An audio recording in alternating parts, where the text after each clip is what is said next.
top 5 decks of the new format. We are also going to do the top 5 rogue decks and the top 5 free-to-play and budget decks here in the next few days, so be sure to look out for those videos coming very soon.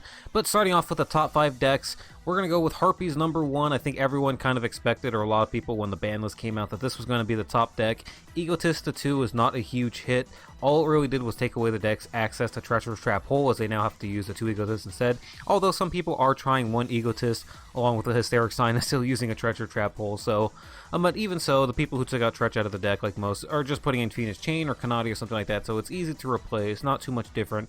And the core strategy of the deck has remained the same. The skill didn't get touched, you still run the same monsters, the Swallow's Nest and the Egotist and Feather's Rest. Nothing with the core strategy of the deck is different, or the extra deck or any of that, so it still does all the same things as before, and with everything else just getting a hit and coming down in power level, Harpies is just the best deck right now. Its ability to take out back row decks is just, unparalleled with anything else, and given the fact that, back row decks lost access to Endless Trap Hell, this deck can absolutely destroy them, and they're really having trouble in the meta game right now. So Harpies are a great deck at the moment, definitely the best deck in the game. And we'll see if they get sort of power crept like they did before. Remember, they were kind of the best deck in the game when they first came out, and then Onomots got Rhinoceros, and they became the best deck, and this deck kind of got power crept a little bit. It was still in the top 5, but it wasn't the best deck anymore. It wasn't 1 or 2 anymore. So we'll see if the same thing happens if some other decks get supports or new skills or whatever comes out, and if this deck takes a tumble down the tier rankings like it did before. Alright, next up we have Gaia. Now, Gaia took a little bit of a hit with the ban list in terms of its skill getting knocked down. You can only switch back monsters now, so you can't trade back your spells or your traps to pull your Galloping Gaia out of the deck, which means there's no more like sending your second Treacherous Trap Hell back and avoiding drawing into both of them. But well, you can't do that anymore. It's really easy to fill the deck with more monster cards now that we have Archfiend Eccentric. You don't have to run Sphere Kariba or other hand traps, so that is certainly an option. Archfiend Eccentric is great, though. It's basically like an MST. It has a little bit more vulnerabilities, because your opponent can obviously chain Cyclone or MST, and you have to put it in specific places, but it's essentially an MST that you can also use as an exiled force to destroy your opponent's monster. So, and of course, being a monster card or counting as one, you can shuffle back in the skill for the deck for Dragonlight Path, so... this deck is doing really good right now. It's definitely been able to keep up despite the fact that its skill got nerfed, and given that a lot of the other consistency skills got hit, like not too many other top decks right now have a consistency skill like Onomata Play and skills like that, because they're gone now. They've been nerfed into oblivion, or their decks just aren't as good anymore. So the fact that this deck still has one is really nice, though it can be interrupted very easily, of course, with just MST or Cosmic Cyclone. You can very quickly take out their field spell, and boom, that consistency skill and everything that they gain from it is just gone, just like that, with 1 card. So it does have some weakness in that respect, but it's still very powerful to have a consistency skill at this point in the game. Still doing all the other great things, taking out field spells, going for that monster, able to jump up to 52k, which can be tough to get over. Plenty of interruptions with back row and the monster effect too, so just a ton of great things this deck can do, and it's still on top as a result. Alright, Blue Eyes White Dragon is back in the meta, with all the other decks taking a tumble and getting hit. Blue Eyes has shown that it is a top contender right now. It has so much power to it. Of course, it has the potential to brick, which is where the name Brick Eyes comes from, but if you open up well with this deck, I mean, in every deck, if you have a good hand, you can play well. If you have a bad hand, you can't do anything, that every deck has that, but Blue Eyes has this problem more than any other deck in the game right now, or at least out of the meta decks anyways, I could say.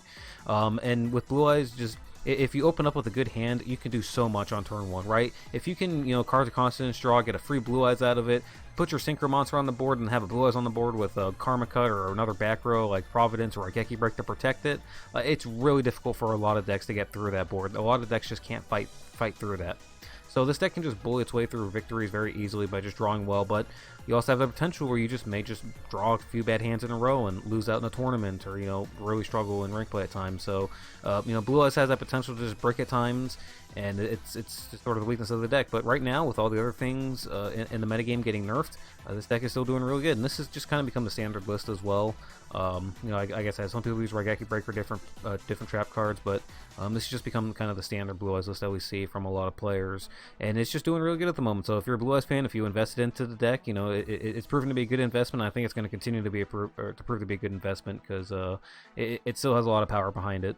This deck does, at least. So Moving on to number 4, we have Water XYZ. Now, these first 4 choices are pretty easy, and Water XYZ is another contender. Once again, we've seen this a couple times when the ban list comes out, that Water just kind of rises to the top, right? Like, it's a familiar deck, it has a good solid strategy, it has that same thing that Harpies does, that kind of like Automots does, where you have a great monster you can put out that gives an interruption, like Cyber Slash can bounce. This card, you get Atlantean that you can detach to pop. Automots had the Photon Strike Bouncer, so you have that great turn 1 play with putting up a monster and back row to protect it, but you also have good turn 2 plays with the MSTs and books that flip stuff down and take out back row and then go into your 1 card XYZ with Diva. Even potentials to OTK with this deck as well. So this deck has a great going first play, it can even do good going second, has great setup. It can even main deck Necro Valley, which some of the other decks can't do, although you do see Harpies or Blue Eyes side deck in Necro Valley. This deck can main deck it very easily. Also has access to Treacherous Trap Hole. You see this particular deck is going with Floodgate, but usually you see Treacherous Trap Hole in this deck as well. It still has access to it. And yeah, Water X is just a pretty sturdy deck. You know what it's going to do. It's pretty consistent. It does well.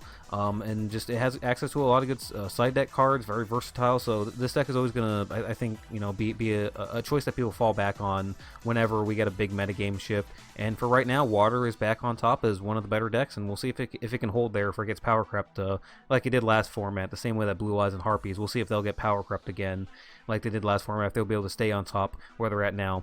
Now I mentioned these first 4 decks were pretty easy to choose, but the 5th deck was kind of difficult. I felt like there was a few things I could have put here as this last choice, Thunder Dragons, Lunalights, but I ended up deciding to go with Melodious. They've been doing really good the last few days, and I think that this is a trend that's going to continue. I definitely think that this deck has a lot of things going for it. Between the insane hand trap that Score is, we have a ton of great ways to fusion summon this deck with the Necrofusion and the Score. I also have the Ostinato, which is an amazing card. I can't believe we actually got that, even if it's only as a one-of. It's insane that we got that card. First Movement Solo is another great card. Skill Prisoner is another it's a great card with this deck, right? Because you have a ridiculous boss monster in Bloom Diva that just is extremely difficult to deal with for certain decks, right? If you're a deck that relies on battle and destruction effects, it can be really tough to get rid of that thing. And when you put Skill Prisoner in there to be able to protect it from targeting effects as well, it's like a Casitas that is just impossible to deal with, that just blows up monsters easily.